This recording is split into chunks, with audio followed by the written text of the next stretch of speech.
Hello there and welcome to another Eurogamer Newscast, and we're halfway through the year, so we're taking a look this week at what to look forward to over the rest of 2023. Joining me as ever is Eurogamer's news team. We've got Ed Nightingale. Hello. And Victoria Kennedy. Hello. Hello. So before the show, I asked you guys to come up with sort of a list of the things that you're most looking forward to over the rest of 2023. There's a lot out there, I know. But we're going to try and whittle it down to our top 3 of each. I thought it'd be cool to go around in turn and then maybe from descending order, work up to see what it is that we're most looking forward to. Ed, do you want to go? I love that you're calling it the show now. This is a show. What is it? Welcome to the show. This is the greatest show. It's I don't know, podcast, but we're on video. I hate the word vlogcast or vlog. We're not vloggers. No, I mean we're not anything really, but we're here. We're doing a thing. Tom Phillips here to really boost the morale of the news team this morning. I know, we're extremely professional. So going back to the air of professionalism, I can speak. Ed, what is your third most anticipated game for the rest of 2023? So I plan to do this in chronological order of release date, so now I need to rearrange them quickly in my head. There are a couple that didn't make my top 3. I mean, there are loads of games I'm looking forward to. I will quickly shout out Stray Gods, which is out next month, because I love musicals. A game as a musical I'm very excited about. Also Demon School, which is this kind of Persona-esque indie RPG, looks super cool. All 3 of mine are RPGs, because I'm shocked. I love surprise RPGs. Me, Mr. Nightingale. I know. Shock. And the thing is, for me, this is very much a year of RPGs. There are some brilliant ones that have been out already. We've had like Octopath, Final Fantasy 16, Zelda, whatever else. And there are loads more to come, including the big one being Starfield. But that's not in my top 3. So my third place one is Baldur's Gate 3. Oh, that was my 2. Now, I have never played a Baldur's Gate game. Spoilers, Victoria. Oh, sorry. I've never played a Baldur's Gate game.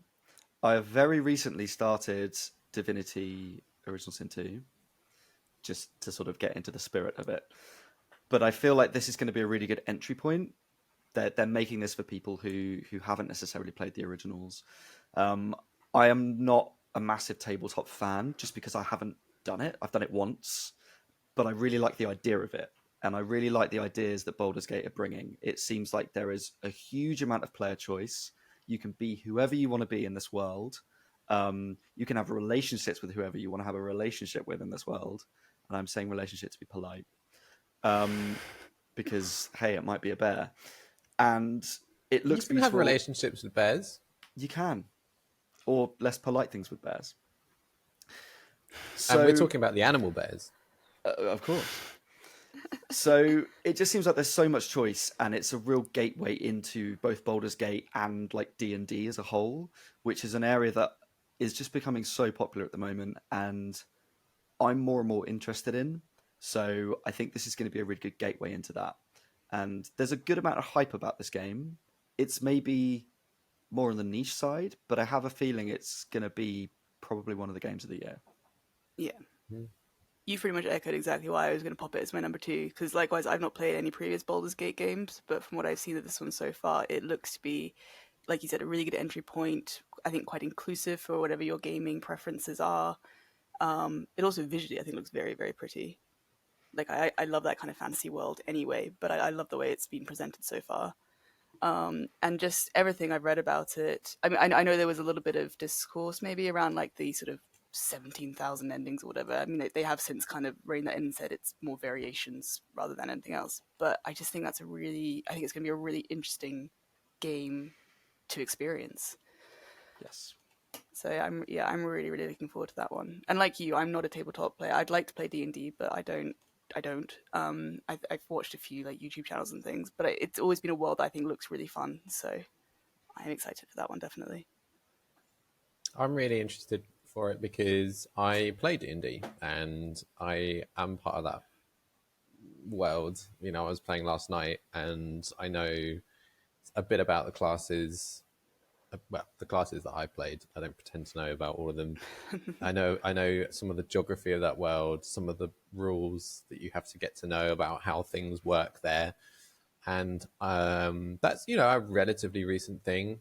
I mean, I say that I've actually been playing since just before the first lockdown in 2020. So uh, at this point, 3+ years. But it seems like a relatively recent thing. Certainly something I came to, having played video games for 20 years before that. But I've never played a video game set in that world, and I'm really interested to see how it translates, having had that experience of tabletop gameplay first, and having been to Baldur's Gate as much as anyone can go to Baldur's Gate in D&D.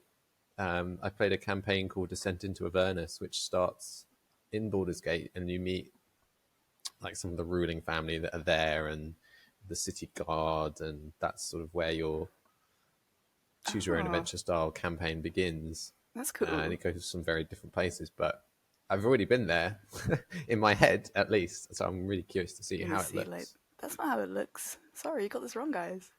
Larian, this is not Yeah, Baldur's Gate. to me, it's sort of in my head. I imagined it like a cross between Minas Tirith and Ankh-Morpork, and I'm sort of curious to know what that actually translates to. So, as someone who plays D&D already, are you going to go into Baldur's Gate and then be like, actually, I'm going to try like a whole new class or a whole new race, or are you going to try and be like, well, I know, I actually know what you play, and I know elves. I'm going to be an elf, or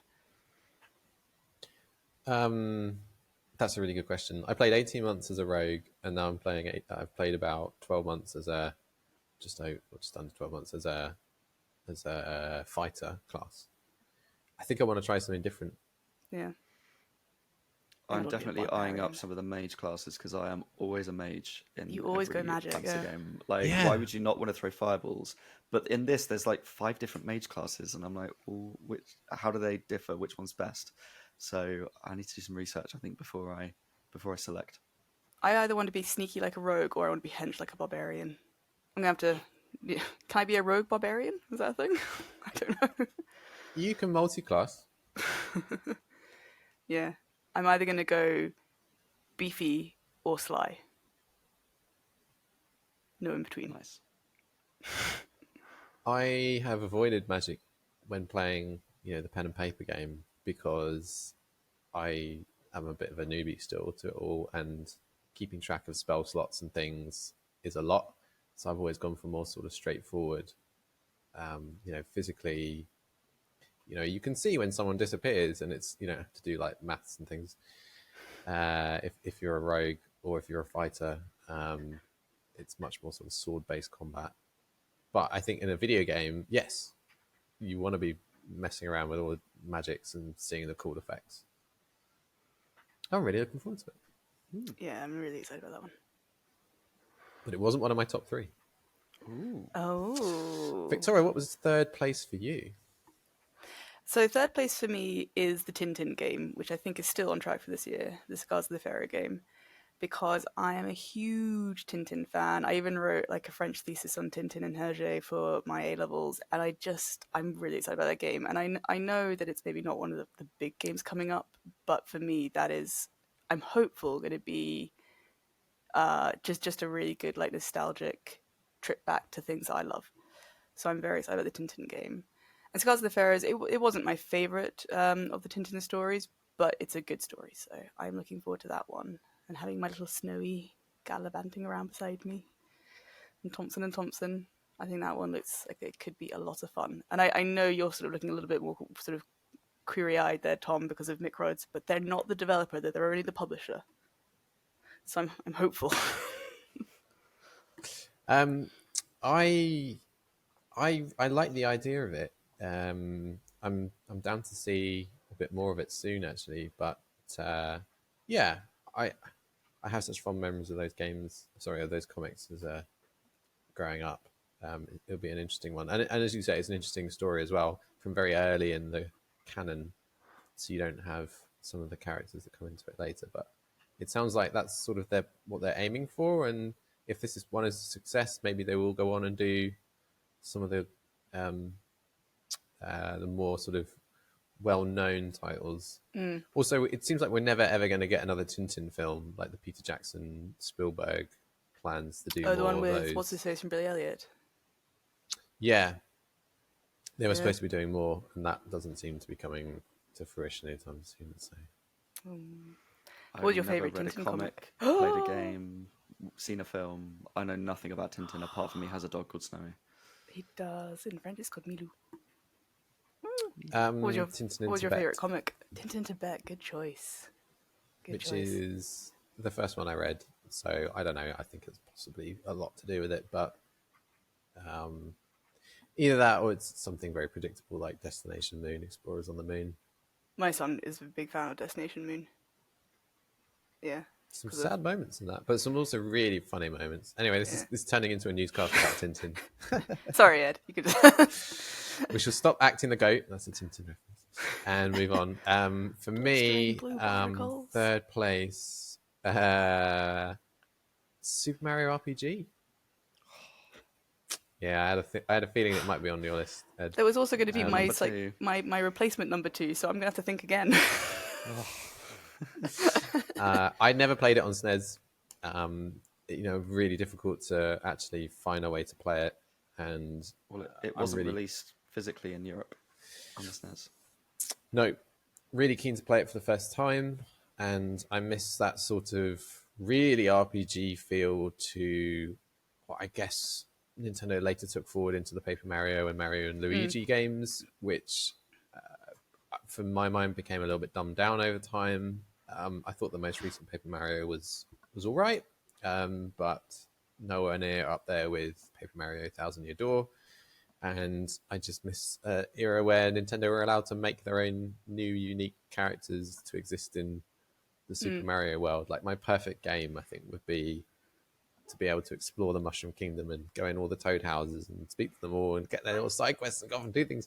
And Super Mario RPG, I hope, scratches some of that itch, as well as also being like a massive piece of Nintendo lore that I've never experienced before. And as a Nintendo fan, I feel like I've missed out on.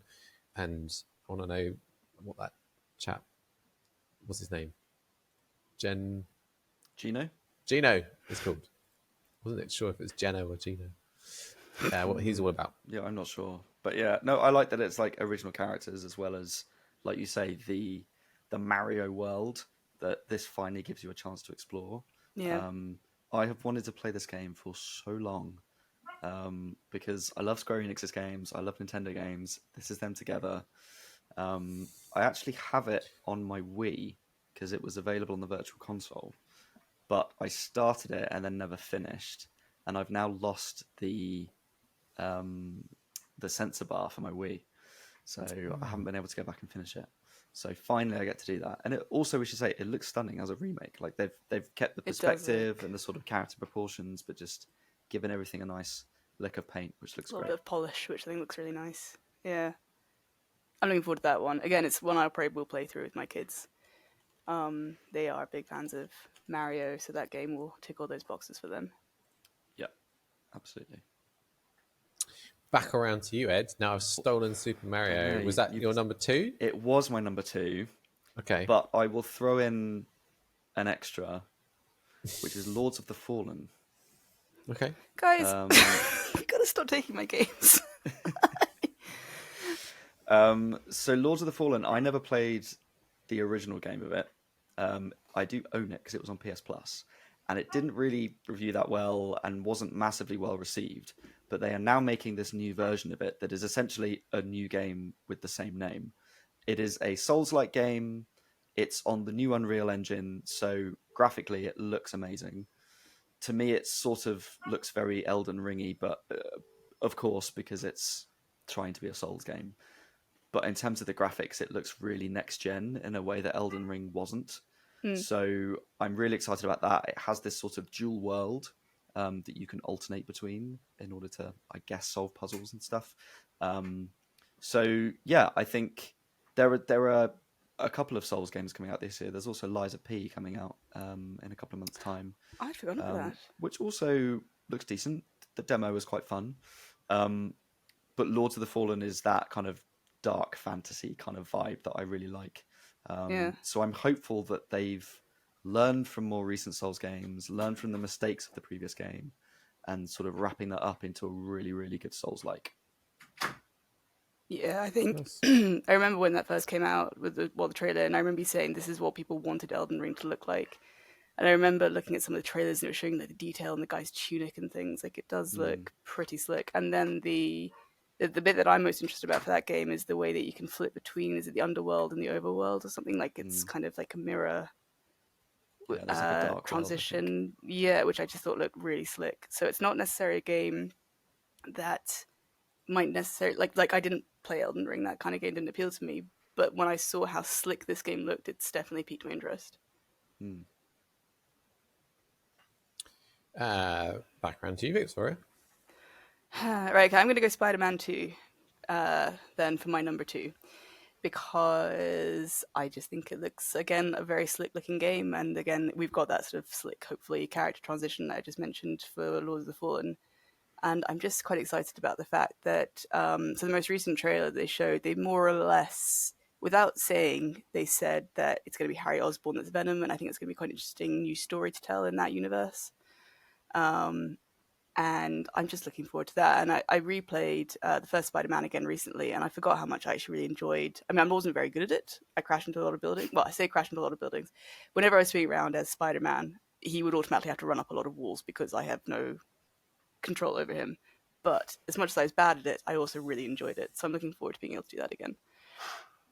Yeah, I'm not really a big Spider-Man or Marvel fan in general, but I really enjoyed the previous two games like that and Miles Morales. And just they really nail that feel of being those characters. Yeah. And just the graphics and the quality of the cinematics is brilliant, and the storytelling they do is brilliant. So even for people who don't really like Marvel that much, I think they're still just really great action games that anyone can play. Yeah, I mean, I quite like Spider-Man. I remember watching like the Tobey Maguire films and things when I was a teenager. I'm not into the big sort of MCU universe that's kind of currently blowing up across the cinemas and things, but I still always quite like going back to those Spider-Man films, and those Spider-Man games had that same kind of adventurous feel for me. So Agreed. yeah, so I'm looking forward to that. And I think visually, again, I keep going on about visuals, which I hadn't realized I was so interested in until this conversation.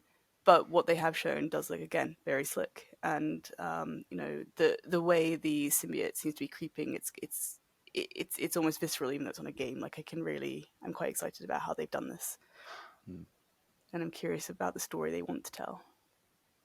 By they, I mean the developers. Who's Venom? I think it's Harry Osborn, and I think they're setting themselves up for a Green Goblin third entry, which will be Norman, Harry's dad. And I think there's going to be like an emotional climax where Peter has to like come face to face with his friend. So we shall see if I'm right or not whenever it releases later in the year. Sounds like a Spider-Man story. Tom, what's your number 2? Yeah, this is predictable, but it's Assassin's Creed Mirage. Who would have thought? Oh, I had that as your number 1. No, it's definitely up there for me as an Assassin's Creed long-term fan. This scratches a lot of itches. It moves the gameplay back from the massive 200-hour action RPG, sprawling open world installments that we've had recently to a much more focused city-based experience of the same size as Assassin's Creed Syndicate. I think was probably the last time we got one of these sized games, and after having played a bunch of those big games, which do last hundreds of hours, it will be a nice palate cleanser to play something that's only 30, 40 hours probably. But obviously it goes back to the series' roots in terms of sort of thematic setting, the fact that you're playing as a young guy who has a family tragedy happen to him. And that seems to be like every single Assassin's Creed protagonist, and sets out on this journey to become an assassin. Not every game you actually become an official assassin these days. Sometimes you're just a pirate or a Viking, and you happen to be using, the hidden blade or whatever. It feels like a proper old school Assassin's Creed story with gameplay to fit that with, more grounded abilities. We're talking smoke bombs over the fact that you can cool down the power of Odin and, slow down time, that sort of thing. It looks beautiful. It sort of looks how, in your mind's eye, you would remember Assassin's Creed 1 to look back in the day. Obviously, it's that Middle Eastern setting, this time centered in Baghdad, which looks beautiful. And it just feels polished from what I've seen of it so far. It feels it was an idea that they've talked about this before, was originally born out of being just an expansion pack for Valhalla, and they thought, no, we'll do something a bit bigger with this, and we'll turn it into its own game. And it feels like it sort of had the time, hopefully, that it needs to grow into that. And as the Assassin's Creed series is in something of a pause right now. There's like 7 or 8 games in development, so it's not really paused at all. But in terms of releases, it's now been years since Valhalla came out, and we're not expecting anything else in the next 12 months after Mirage. I like that it can just exist as its own thing, sort of as a love letter to the series, and also a pause before we go towards the future, because there's this big platform and loads of other games coming, and hopefully this can just exist as its own thing in the moment and be really good. It does. Like, Nice. I like the setting that they are going back to, that sort of more original Assassin's Creed feel, which I think looks very nice. And actually assassinating people as opposed to just running wild across England as I did as a Viking. Well, yeah, one of the controversial things of the last few games has been that you don't automatically assassinate people all the time. You have to learn that skill, or learn how to critical assassinate someone, because apparently just stabbing them in the head with a knife hidden up your sleeve no longer is enough. They want you to get into combat and hack away at their health a bit before you can actually... Yeah. I think if you're jumping off a building from 5 stories up and you're impaling someone's neck with a knife, that should probably kill them. I think even just without the saying. knife, you probably would, just with the force of the impact. Yeah. But I like the fact that in Assassin's Creed, generally, hey is like your best friend for saving a fool. Don't try that in real life, kids. No. No, definitely not. Ed, what is your final game, your most anticipated game of 2023 still to come? So my number 1 is out next month, and it's Sea of Stars, which is this retro style RPG. It's from the developers of The Messenger, which was that ninja, again, retro platformer, which was kind of taking inspiration from Ninja Gaiden from the 80s and creating like a sort of new 16-bit or 8-bit and 16-bit sort of new game based on that idea. And this new game is different. It's an RPG. It's a top-down RPG, but it is similarly a love letter to old retro RPGs, specifically Chrono Trigger, Mario RPG, Final Fantasy VI, that kind of SNES era, like golden age of Japanese RPGs. So it looks incredible. It's that top-down pixel retro style, but with so much depth to it. Incredible lighting. It's got a sort of golden sun type vibe to it as well. Combat's also really fun. It's got the slightly actiony combat that you have in the Mario RPG series, where you have to press buttons to do extra attacks and defend and things like that. It's also got music from, I think it's the Chrono Trigger composer, so that's going to add that sort of authenticity to it. It looks incredible. And for people that love all those old games, it's like all the best bits put together in this new package. And The Messenger was a great game, and it feels like they're going to do the same thing for this. I also love that it's coming out on basically everything. It's on Game Pass. It's on PS Plus now, and there's demos available as well. So I've already played the demo on the Switch, which I loved. So that's also really hyped me up for the full release, and that's next month. So I'm looking forward to that. I should say it's not my kind of game, but it looks very, very pretty. Like Yep. the little animations that whenever I wrote the article about the PS Plus, I was watching the animations, and they're just like you said, it's quite simple but with depth still. Like it's really lovely looking. I feel like it's the perfect Switch game, but I'm thinking I might actually play it on PS Plus so I can have it on the big screen. Yeah, and for free. Well, including your subscription. That helps, yeah. This is the first game that's being released across both subscription services at the same time. I think so. Yeah, that's a good point. Very cool. Victoria, the time has come. Your top most anticipated game of 2023 still to come. Well, I have two. One I think is releasing this year. No, I'm just okay. Fine. I have an honourable mention which I think is releasing this year, which is Plucky Squire. Okay, that's that. Plucky Squire. Very excited. Think it's coming this year. My number one though is Alan Wake 2 because it's Alan Wake 2. I mean that speaks for itself, really. I remember the first game. I think I played it on like 360 at my friend's flat with far too much curry in me, and I just remember being so enthralled by like how like psychologically like twisted it all was, and I kind of loved it, which makes me sound like a very odd person, but I loved it. I remember being very, very scared as well because I was relatively young at the time. But anyway, I'm really looking forward to that sequel. And again, I love the fact that they've brought in, the new FBI lady whose name I've forgotten. It's like Saga. That's it, Saga Anderson. So I think it's going to be really cool to be able to play sort of two parallel stories. Yeah, that game. Which I'm really excited about it. They've not actually shown all that much, but just the fact that it's a sequel to Alan Wake is enough for me to be excited. Are you going to be eating curry again?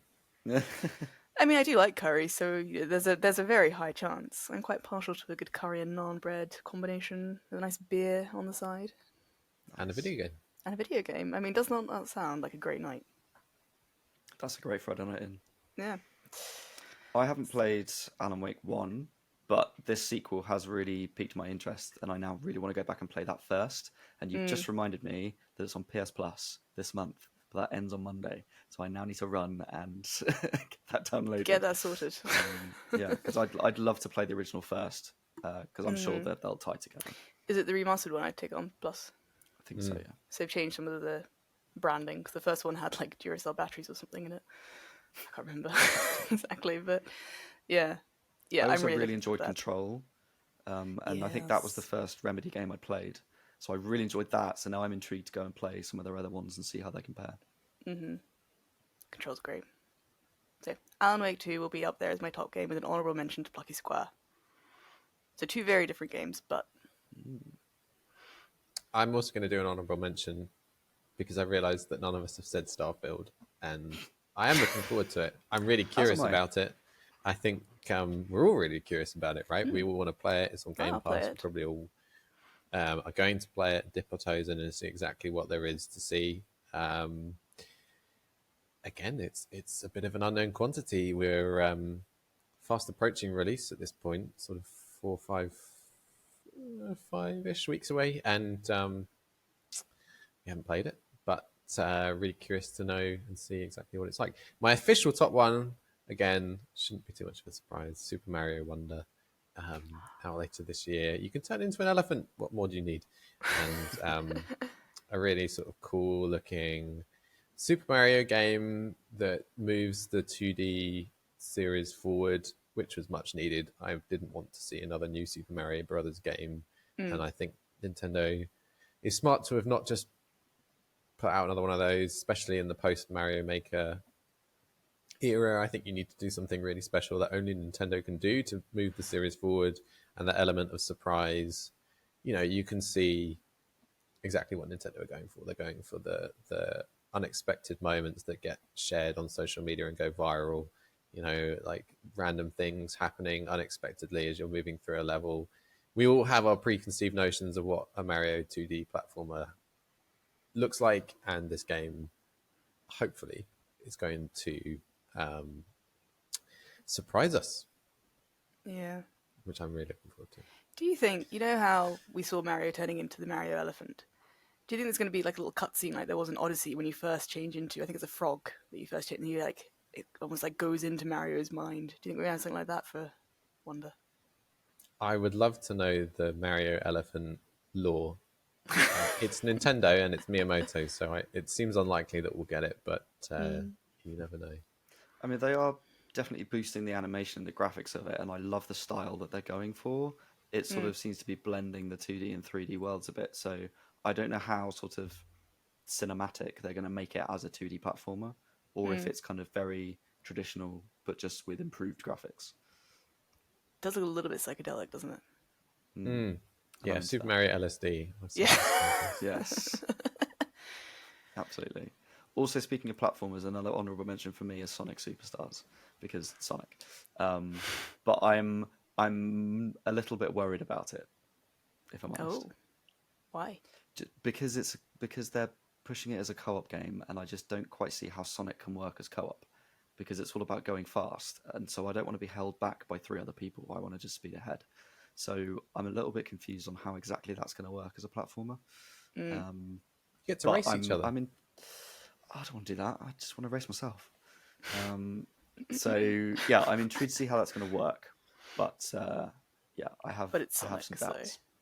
But it's Sonic, so of course I don't care. Right. Thanks, everyone. And thanks for watching. If you made it this far, hopefully that's given you some inspiration for games to play over the rest of this year and why 2023 is actually shaping up to be pretty good in terms of video game releases. We'll be back with you very soon for more video game news. Until then, Ed, where can people find you on social media? You can find me at ed_knights pretty much everywhere. And Victoria? I am at the Little Chop Shop Gal, also pretty much everywhere. And I am at Tom Phillips EG, pretty much everywhere. Thanks for watching, listening. See you next time. Bye for now. Bye. See you then.